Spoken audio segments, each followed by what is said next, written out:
కావాలనే మీ కలను నెరవేర్చుకోండి. సంప్రదించండి హెగ్డే ఫెర్టిలిటీ, హైదరాబాద్, తెలంగాణ.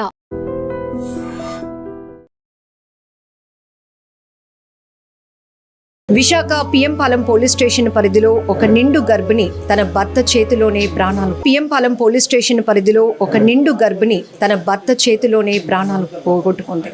ఈ ఘటన చాలా బాధాకరం. ప్రేమించాడు, పెళ్లి చేసుకున్నాడు. ఇప్పుడు ఆమె గర్భిణి. కొన్ని గంటల్లో తల్లి కాబోతోంది. ఆమె డెలివరీ కూడా అవ్వబోతోందని వైద్యులు కూడా చెప్పారు. ఇంతలోనే ఏం జరిగిందో తెలియదు కానీ పూర్తి స్థాయి విచారణ తర్వాత విస్తుపోయి నిజాలు బయటకు వచ్చాయి. ఎంత నమ్మించి మోసం చేశాడు, ఆఖరికి 2 ప్రాణాలు తీశాడు ఆ వ్యక్తి. అసలు వివరాలు ఏంటో అడిగి తెలుసుకుందాం. ఏసీపీ అప్పలరాజు గారు మనతో పాటు ఉన్నారు. సార్, ఏం జరిగింది సార్ పూర్తి ఇన్వెస్టిగేషన్లో వచ్చినటువంటి నిజాలు?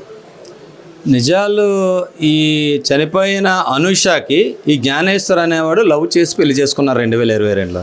పెళ్లి చేసుకున్న దగ్గర నుంచి ఒక 3 ప్రాంతాల్లో నివాసం ఏర్పాటు చేసుకుని మారారు. ఫైనల్గా మన 1 ఇయర్ నుంచి కూడా మన పిఎంపాలెం ఆర్టీసీ డిపో దగ్గర ప్రాంతంలో ఉంటున్నారు.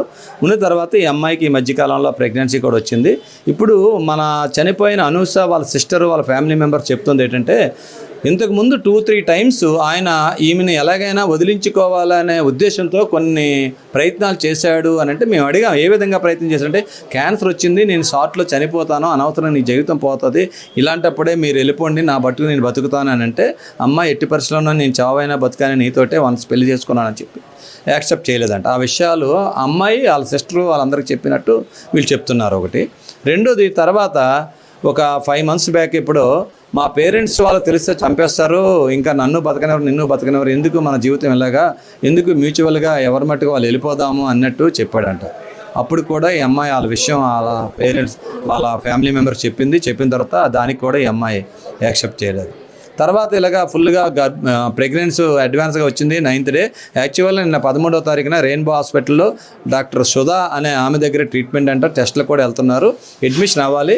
కానీ నిన్న సండే అని అవ్వలేదని చెప్పి ఆ అమ్మాయి వాళ్ళు చెప్పిందంట. కానీ ఈయన ఇంటెన్షనల్గానే జాయిన్ అవ్వకుండా చేశాడు. ఎందుకంటే వన్స్ డెలివరీ అయితే తర్వాత ఈ అమ్మాయికి ఇంకా విడిచిపెట్టదు, ఇంకా వీనితోటే ఇంకా ఫుల్గా ఉంటుందని అపోహతోటి, ఆ అభిప్రాయంతో ఆయన చంపి ఉండొచ్చు అని చెప్పి వాళ్ళ సిస్టరు వాళ్ళందరూ చెప్తున్నారు. అది ఇంకా దర్యాప్తులో మాకు తేలాల్సి ఉన్నది అన్నమాట. ఇదే క్రమంలో మొన్న ఒక 5 days బ్యాక్ కూడా ఫలూదా అని చెప్పి ఒక డ్రింక్ ఏదో అమ్మాయికి ఇచ్చాడంట ఇక్కడ షాప్ నుంచి. అమ్మాయి తీసుకుంటుంటప్పుడు అందులో ఒక ట్యాబ్లెట్ వచ్చిందని చెప్పి వాళ్ళ సిస్టర్ చెప్పింది. గని అంటే జ్ఞానేశ్వర్. గని అన్నాడు, షాప్ నీళ్ళు పట్టుకుందాం, నిలదీద్దాం, ఎలాగొచ్చింది ట్యాబ్లెట్ అనుకొని అన్నాడు. కానీ అది అయితే ఏం చేశాడో ఆ విషయం మీద వీళ్ళు మరి అడగలేదు. ఆయన మాత్రం ఫుల్గా నమ్మింది అనుష అన్న అమ్మాయి. వీళ్ళు ఎన్నిసార్లు చెప్పినా ఆయన్ని సస్పెక్ట్ చేయడానికి భార్య ఒప్పుకుండేది కాదంట. మంచోడు, బాగా చూసుకుంటాడు అనుకునే చెప్పేదాడు. కానీ ఈ విధంగా చేయడం వల్ల ఇప్పుడు వాడు చెప్పిన మాటలన్నిటికీ, ఈ చర్యలకి ఇప్పుడు వాళ్ళకి అర్థమైంది, ఇలా చేశాడని చెప్పేసి వాళ్ళు బాధపడుతున్నారు. సార్, ఉదయం ఎన్ని గంటలకి ఘటన జరిగింది? ఆ సమయంలో ఇంట్లో ఎవరు లేరా సార్? ఇప్పుడు ఈ ఘటన ఏంటంటే, నిన్న వాళ్ళ అమ్మమ్మ కూడా డెలివరీ కోసం హెల్ప్ కోసం అని వచ్చింది నిన్న ఉదయం 11 గంటలకి. వాళ్ళ అమ్మమ్మ కూడా రాత్రి ఆ ఇంట్లోనే ఉన్నది. వీళ్ళ బెడ్రూమ్లో వీళ్ళు ఉన్నారు. రాత్రి ఆ స్టేటస్ అది కూడా 11 తర్వాత కూడా పెట్టిందని చెప్తున్నారు. మాకు తెలిసినంత వరకు ఆఫ్టర్ 12 ఉదయం 5 మధ్యలో జరిగి ఉండడానికి అవకాశం ఉన్నదని చెప్పి మాకు అర్థమవుతుంది. ఇంకా ఆయన ఇంట్రాగేషన్లో ఇంకా అన్నీ అని చెప్పాలి. ఇంకా అదుపులో తీసుకున్నారు. మా పిఎంపాలెం సిఐ గారు వాళ్ళ టీం అందరం కూడా చేస్తున్నారు. చేసిన తర్వాత కొన్ని విషయాలు వారి నుంచి రాబట్టవలసి. సార్, ప్రేమ పెళ్లి అంటున్నారు. ఎప్పుడు జరిగింది, ఎక్కడ జరిగింది? ఈ వదిలించుకునే భాగంలో మా తల్లిదండ్రులకు తెలియదు కాబట్టి మనం విడిపోదాం, ఇద్దరం సేఫ్గా ఉందాము అని కూడా ఒక సాకు చెప్పాడు అంటున్నారు. అసలు జ్ఞానేశ్వర్ వాళ్ళ ఇంట్లో ఎవరికి ఇతనికి పెళ్ళి అయినట్టు కానీ ఆమె గర్భవతి అయినట్టు తెలియదు. అది తెలియదని చెప్పేసి ఇప్పుడు వీళ్ళు చెప్తున్నారు. ఇంకా మేము ఎంక్వైరీ చేయలేదండి ఆ యాంగిల్లో. ఇప్పుడు అది ఎంక్వైరీ చేసి ఫర్దర్గా తెలుసుకొని ఆ యాంగిల్లో కూడా ఇన్వెస్టిగేషన్ చేస్తామండి. కానీ వీళ్ళ ప్రేమ పెళ్లి అనేది సింహాచలంలో 2022 డిసెంబర్ 10న చేసుకున్నారు. అప్పటికి ఈ జ్ఞానేశ్వర తాలూకా రిలేటివ్స్ కానీ ఫ్యామిలీ మెంబర్స్ ఎవరు రాలేదు. ఫ్రెండ్స్ కొంతమంది వచ్చారని చెప్తున్నారు. ఈ అమ్మాయి తరపు వాళ్ళ సిస్టర్ హస్బెండ్ ఇంకా కొంతమంది ఫ్రెండ్స్ అటెండ్ అయ్యారని చెప్తున్నారు. జ్ఞానేశ్వర్ మీ ముందు ఏం ఒప్పుకున్నాడు సార్? ఏం జరిగింది? జ్ఞానేశ్వర్ ఇంకా ఇంట్రాగేషన్ చేయలేదండి. చేస్తున్నాం. మామూలుగా మాట్లాడితే ఏంటంటే, నాకు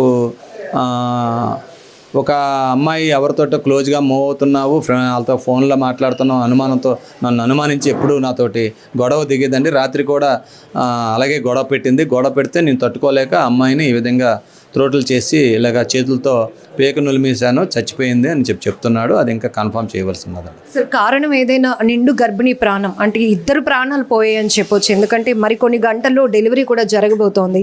ఏం చెప్తారు సార్ సొసైటీకి? ఈ మధ్య ప్రేమ, ఆస్తి తగాదాలు, వివాహేతర సంబంధాలు ఇవే ప్రధాన కారణాలు అవుతున్నాయి ఆత్మహత్యలకు కానీ హత్యలకు కానీ. ఏం చెప్తారు?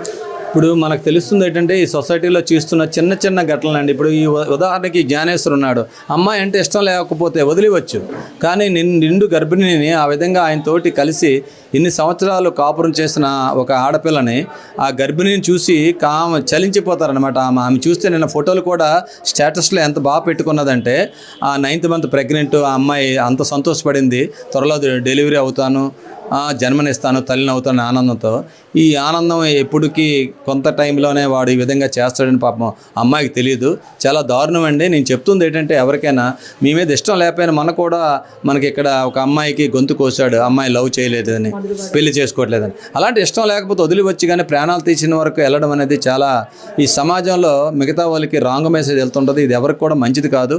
సమాజంలో ఉండే ప్రతి ఒక్కరు కూడా నిలదీయాలి. ఇలాంటి వాళ్ళని చాలా దారుణంగా మీరు సొసైటీ సోషల్ బాయ్కాట్ చేసేటట్టు చేస్తే కానీ చట్టాలు ఒక్కటే కాదు, సమాజం కూడా దీని మీద తిరుగుబాటు చేసి ఇలాంటి వాళ్ళకి స్థానం లేదు సమాజంలో అన్నట్టు కొన్ని చర్యలు చూపిస్తే ఎవరు ఇలాంటి చర్యలు పూనుకోరని చెప్పి మా డిపార్ట్మెంట్ నుంచి కూడా ప్రజలందరినీ, సొసైటీని కూడా కోరుకుంటున్నాను. ప్రస్తుతానికి జ్ఞానేశ్వర్పై ఎలాంటి సెక్షన్స్ జ్ఞానేశ్వర్ పైన అయితే హత్యానేరం మర్డర్ కేసు పెట్టామండి, అది దర్యాప్తు చేస్తున్నామండి. ఇంకే సెక్షన్లు అట్రాక్ట్ అయినా అన్నీ కూడా లీగల్గా కన్సల్ట్ చేసి ఆయన్ని ప్రాపర్ రిమాండ్తో కోర్టుకి తరలిస్తాం, అరెస్ట్ చేసి పంపిస్తాం.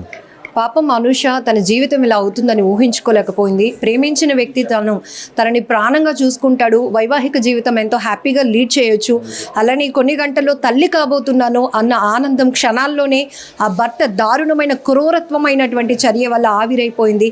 2 నిండు ప్రాణాలు బలి తీసుకున్నటువంటి ఆ వ్యక్తిని కఠినంగా శిక్షించాల్సిందే అంటూ ప్రజా సంఘాలు డిమాండ్ చేసిన ఇప్పటికే హత్య నేరం కింద కూడా కేసు నమోదు చేశాం. పూర్తి స్థాయి దర్యాప్తు తర్వాత అతనిపైన ఇంకా సెక్షన్స్ కూడా ఫైల్ అవుతాయని చెప్తున్నారు ఏసీపీ.